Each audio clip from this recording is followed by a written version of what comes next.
ہم دونوں ایک دفعہ پھر تیزی سے چل رہے تھے۔ عرش کی حدود سے نکلتے ہی ایک انتہائی گرم اور حبس زدہ ماحول سے واسطہ پڑا۔ لگتا تھا کہ سورج 9 کروڑ میل سے 1.25 میل کے فاصلے پر آ کر دہکنے لگا ہے۔ ہوا بالکل بند تھی، لوگ پسینے میں ڈوبے ہوئے تھے، پانی کا نام و نشان نہ تھا۔ مجھ پر جام کوثر کا اثر تھا، وگرنہ اس ماحول میں تو ایک لمحہ گزارنا ناممکن تھا۔ مگر میں دیکھ رہا تھا کہ ان گنت لوگ اسی ماحول میں بدحال گھوم رہے تھے، چہروں پر وحشت، آنکھوں میں خوف، بال خاک آلود، جسم پسینے سے شرابور، وجود مٹی سے اٹا ہوا، پاؤں میں چھالے اور ان چھالوں سے رستا ہوا خون اور پانی۔ یاس و ہراس کا یہ منظر میں نے زندگی میں پہلی دفعہ دیکھا تھا۔ ہر طرف افراتفری چھائی ہوئی تھی، ہر کسی کو اپنی پڑی ہوئی تھی۔ میری نظریں کسی ایسے شخص کو تلاش کر رہی تھیں جسے میں جانتا ہوں۔ پہلی شخصیت جو مجھے نظر آئی وہ میرے اپنے استاد فرحان احمد کی تھی۔ انہوں نے دور سے مجھے دیکھا اور تیزی کے ساتھ میری نگاہوں سے اوجھل ہونے کی کوشش کرنے لگے۔ میں نے صالح سے کہا، انہیں روکو، یہ میرے استاد ہیں، میں ان سے بات کرنا چاہتا ہوں۔ مگر اس نے مجھے ان کی طرف بڑھنے سے روک دیا اور تعصف آمیز لہجے میں بولا، دیکھو عبداللہ، اپنے استاد کی رسوائی میں اور اضافہ مت کرو۔ اس وقت یہاں کوئی شخص اگر خوار و خراب ہو رہا ہے تو سمجھ لو اس کے ساتھ عدل ہو چکا ہے، وہ خدائی کسوٹی پر کھوٹا سکہ نکلا، اسی لیے اس حال میں ہے۔ میں نے تڑپ کر کہا، مگر ہم نے تو خدا پرستی اور آخرت کی سوچ اور اخلاق کی ساری باتیں انہی سے سیکھی تھی۔ سیکھی ہوں گی، صالح بے پرواہی سے جواب دیتے ہوئے بولا، مگر ان کا علم ان کی شخصیت نہیں بن سکا۔ دیکھو، خدا کے حضور کسی شخص کا فیصلہ اس کے علم کی بنیاد پر نہیں ہوتا، اس کے عمل، سیرت اور شخصیت کی بنیادی حیثیت ہوتی ہے۔ علم صرف اس لیے ہوتا ہے کہ شخصیت درست بنیادوں پر تعمیر ہو سکے۔ جب تعمیر ہی غلط ہو تو یہ علم نہیں، سانپ ہے۔ علم ظاہر تک رہے تو سانپ ہے، اور دل میں اتر جائے تو دوست بن جاتا ہے۔ یہی تمہارے استاد کے ساتھ ہوا ہے۔ وہ ایک اچھے مصنف تھے، باتیں بھی اچھی کرتے تھے، مگر ان کی سیرت و کردار ان کی باتوں کے مطابق نہ تھی۔ در حقیقت تمہارے استاد سانپ پال رہے تھے۔ آج علم کے ان سانپوں نے انہیں ڈس لیا ہے۔ آج یہاں جب تم لوگوں کو دیکھو گے تو ان کے ظاہر اور ان کی باتوں کے مطابق نہیں پاؤ گے، بلکہ ان کی شخصیت ٹھیک ویسے ہی نظر آئے گی جیسے وہ اندر سے تھے۔ یاد رکھو، خدا لوگوں کو ان کے ظاہر اور ان کی باتوں پر نہیں پرکھتا، وہ عمل اور شخصیت کو دیکھتا ہے۔ خاص کر اہل علم کا احتساب آج کے دن بہت سخت ہوگا۔ جو باتیں دوسروں کے لیے عذر بن جائیں گی، عالم کے لیے نہیں بن سکیں گی۔ مگر انہوں نے بڑی قربانیاں دی تھیں، میں نے ہار نہ مانتے ہوئے کہا۔ ہاں، مگر ان کا بدلہ انہیں دنیا ہی میں مل گیا، صالح نے جواب دیتے ہوئے کہا۔ علم کی غلطیاں معاف ہو سکتی ہیں، مگر شخصیت اور عمل کی کمزوری آج کے دن اسی حال میں پہنچائے گی جس میں تمہارے استاد مبتلا ہوئے ہیں۔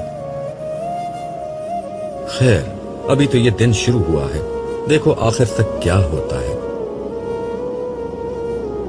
میں صدمے کی حالت میں دیر تک گمسم کھڑا رہا۔ میں ایک یتیم شخص تھا جس کا کوئی رشتہ ناتا نہ تھا۔ میرے لیے جو کچھ تھے وہ میرے استاد تھے۔ انہوں نے میری سرپرستی کی، مجھے علم سکھایا، میری شادی کروائی اور زندگی میں ایک مقصد دیا۔ جو شخص میرے لیے باپ سے زیادہ مقدم تھا، اسے اس حال میں دیکھ کر مجھے ایک شوق لگا تھا۔ میں اس کیفیت میں اپنے ماحول سے قطعاً لا تعلق ہو گیا۔ میرے سامنے ان گنت لوگ بھاگتے دوڑتے، گرتے پڑتے چلے جا رہے تھے۔ فضا میں شعلوں کے دہکنے کی آواز کے ساتھ لوگوں کے چیخنے چلانے، رونے پیٹنے اور آہوزاری کرنے کی آوازیں گونج رہی تھی۔ میں نے گردن گھما کر صالح کی طرف دیکھا۔ اس کا چہرہ ہر قسم کے تاثر سے عاری تھا اور وہ مستقل مجھے دیکھے جا رہا تھا۔ میری توجہ اپنی طرف مبذول پا کر وہ بولا، عبداللہ، تم میدان حشر کے احوال جاننے کے شوق میں اپنی جگہ چھوڑ کر یہاں آئے ہو، تو ایسے بہت سے مناظر ابھی تمہیں اور دیکھنے ہوں گے۔ میں تمہیں مزید صدمات سے بچانے کے لیے ابھی سے یہ بات بتا رہا ہوں کہ تمہاری بیوی، 3 بیٹیوں اور 2 بیٹوں میں سے تمہاری ایک بیٹی لیلا اور ایک بیٹا جمشید اسی میدان میں خوار و پریشان موجود ہیں۔ صالح کی یہ بات سن کر میرے پاؤں تلے سے زمین نکل گئی۔ مجھے چکر سا آ گیا اور میں سر پکڑ کر بیٹھ گیا۔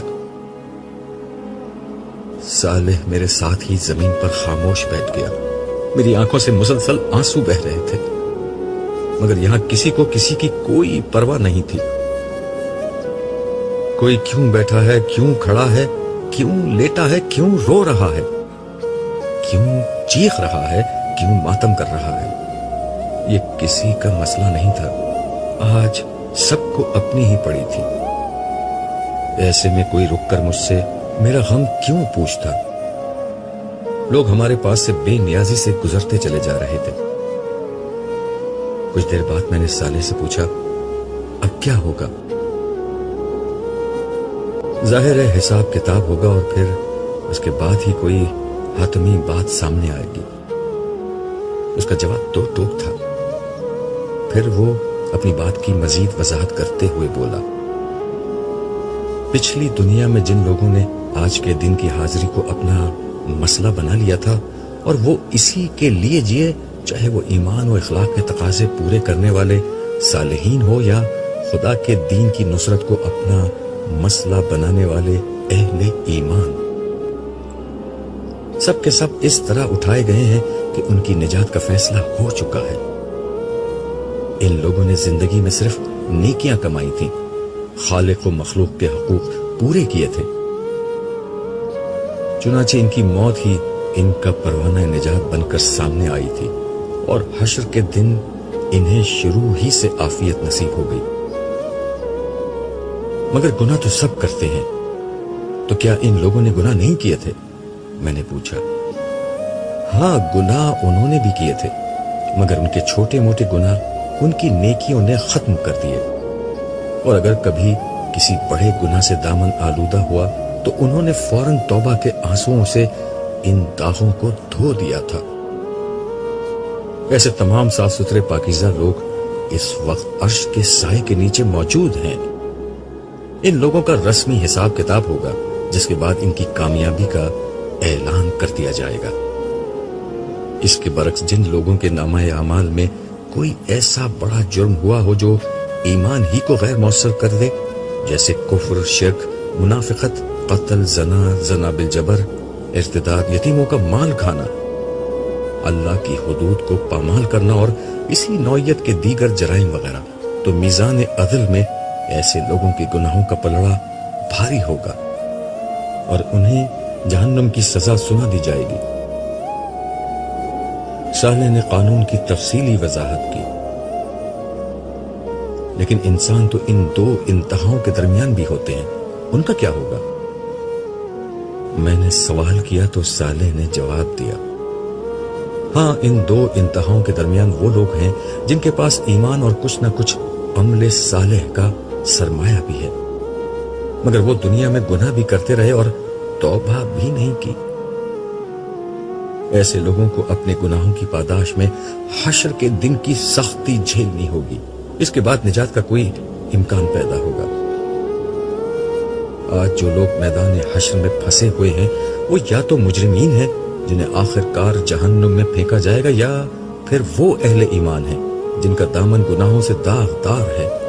سو جس کے گناہ جتنے زیادہ اور جتنے بڑے ہوں گے، آج کے دن اسے اتنا ہی خوار و خراب ہونا ہوگا۔ کم گناہ والوں کو حساب کتاب کے آغاز پر ہی نجات مل جائے گی، مگر جیسا کہ میں نے بتایا کہ دنیا کی زندگی کے سینکڑوں برس تو گزر چکے ہیں ان لوگوں کو ابتدا میں نجات بھی ملی تو یہ حشر کی سختی دنیا کی 50 سالہ زندگی کے گناہوں کا نشہ حرن کر دینے کے لیے بہت ہے، جبکہ جن کے گناہ زیادہ ہیں ان کو تو نہ جانے ابھی کتنے ہزار یا لاکھ سال تک اس سخت ترین ماحول کی شدت، سختی اور ہول جھیلنا ہوگا۔ صالح کی بات سن کر میں نے دل میں سوچا کہ دنیا میں گناہ کتنے معمولی لگا کرتے تھے، مگر آج یہ کس طرح مصیبت میں ڈھل گئے ہیں۔ کاش لوگ اپنے گناہوں کو چھوٹا نہ سمجھتے اور مستقل توبہ کو اپنا معمول بنا لیتے۔ وہ غیبت، چغلخوری، اسراف، نمود و نمائش، الزام و بہتان وغیرہ کو معمولی چیز نہ سمجھتے، اللہ اور بندوں کے حقوق کی پامالی کو چھوٹا نہ خیال کرتے، اللہ کی نافرمانی سے بچتے اور رسول کریم کی پیروی کرتے، تو آج یہ دن نہ دیکھنا پڑتا جہاں ایک گناہ کی تھوڑی سی لذت سینکڑوں برس کی خواری میں بدل چکی ہے۔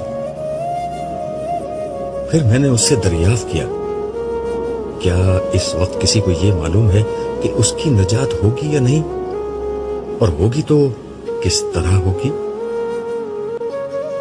صالح نے جواب دیا، یہی اصل مصیبت ہے، یہاں کسی کو یہ نہیں معلوم کہ اس کا مستقبل کیا ہے، نجات کی کوئی امید ہے یا نہیں، یہ کوئی نہیں جانتا سوائے اللہ تعالیٰ کے۔ اسی لیے رسول اللہ اور دیگر انبیاء مسلسل یہ دعا کر رہے تھے کہ حساب کتاب شروع ہو جائے۔ اس کے نتیجے میں اہل ایمان کو یہ فائدہ ہوگا کہ وہ مجرمین سے الگ ہو کر حساب کتاب کے بعد نجات پا جائیں گے۔ تم جانتے ہو آج کے دن انفرادی طور پر نہ کسی کے لیے زبان سے کوئی حرف نکالا جا سکتا ہے اور نہ اس کی کوئی گنجائش ہے، اور خوشی کی بات یہ ہے کہ رسول اللہ صلی اللہ علیہ وسلم کی یہ دعا قبول ہو چکی ہے۔ یہ بات خلیفہ رسول ابو بکر صدیق نے تمہیں خود بتائی تھی، مگر ابھی تک حساب کتاب تو شروع ہوتا نظر نہیں آتا۔ میں نے حیرت سے پوچھا تو صالح بولا، دعا قبول ہوئی ہے مگر اس پر عمل درآمد اللہ تعالیٰ اپنی حکمت اور مصلحت کے تحت ہی کریں گے۔ ہو سکتا ہے ابھی تک پوری دنیا سے لوگ قبروں سے نکلنے کے بعد یہاں پہنچے ہی نہ ہوں۔ کیا مطلب؟ لوگ اتنے برسوں میں بھی یہاں تک نہیں آئے؟ تمہارا کیا خیال ہے آج لوگ ہوائی جہاز، ریلوں، بسوں اور موٹروں میں بیٹھ کر یہاں تک آئیں گے؟ آج سب پیدل دوڑتے آ رہے ہیں۔ اسرافیل کے سور نے لوگوں کو اس سمت آنے کے لیے مجبور کر دیا ہے۔ آج سمندر پاٹ دیے گئے ہیں اور پہاڑ ڈھا دیے گئے ہیں، اسی لیے لوگ سیدھا یہاں آ رہے ہیں، مگر ظاہر ہے پیدل آتے ہوئے وقت تو لگے گا۔ البتہ صالحین کے ساتھ فرشتے تھے جو انہیں فوراً یہاں لے آئے۔ بہرحال جب تک حساب کتاب شروع نہیں ہوتا ہم یہاں موجود لوگوں کے احوال دیکھ لیتے ہیں۔ ویسے شاید تم اسی مقصد کے لیے یہاں آئے تھے۔ صالح نے یہ الفاظ کہے اور میرے جواب کا انتظار کیے بغیر میرا ہاتھ تھامے آگے بڑھنے لگا۔ اس وقت شدید گرمی سے چہرے تپ رہے تھے، ہر طرف گرد و غبار اڑ رہا تھا، لوگ گروہوں کی شکل میں اور تنہا تنہا ادھر سے ادھر پریشان گھوم رہے تھے۔ میری متلاشی نظریں اپنے کسی شناسہ کو ڈھونڈ رہی تھی مگر کہیں کوئی شناسہ صورت نظر نہیں آ رہی تھی۔ اچانک ایک طرف سے ایک لڑکی نمودار ہوئی اور قبل اس کے کہ میں اس کی شکل دیکھ پاتا وہ میرے قدموں میں گر کر بے بسی سے رونے لگی۔ میں نے قدرے پریشانی سے صالح کی سمت دیکھا۔ اس نے سپاٹ لہجے میں لڑکی سے کہا، کھڑی ہو جاؤ۔ اس کے لہجے میں نہ جانے کیا تھا کہ میری ریڑھ کی ہڈی میں سنسناہٹ ہونے لگی۔ لڑکی بھی سہم کر کھڑی ہو گئی۔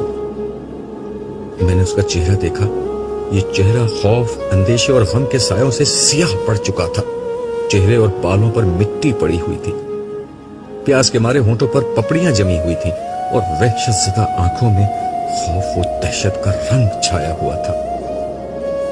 کرب کی ایک لہر میرے وجود کے اندر اتر گئی۔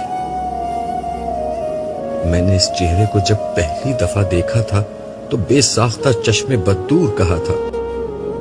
گورا رنگ، کھڑا کھڑا ناک نقشہ، کتابی چہرہ، گلابی ہونٹ، نیلی آنکھیں اور گہرے سیاہ بال.